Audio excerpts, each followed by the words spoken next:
The new Panji Fish Market work is in full swing and could be inaugurated in the next month or two.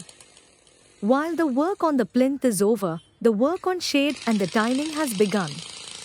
Sources reveal these works would be completed in a month's time.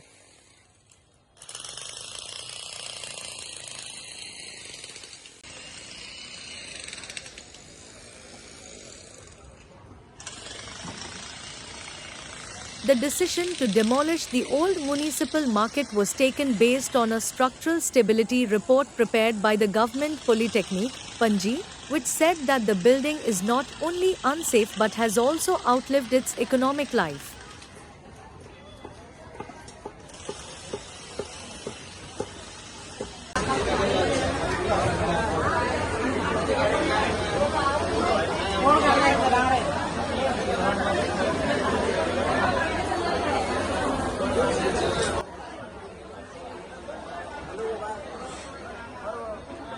The current makeshift market has become an inconvenience to the public as well as to vendors due to inadequate space and parking issues.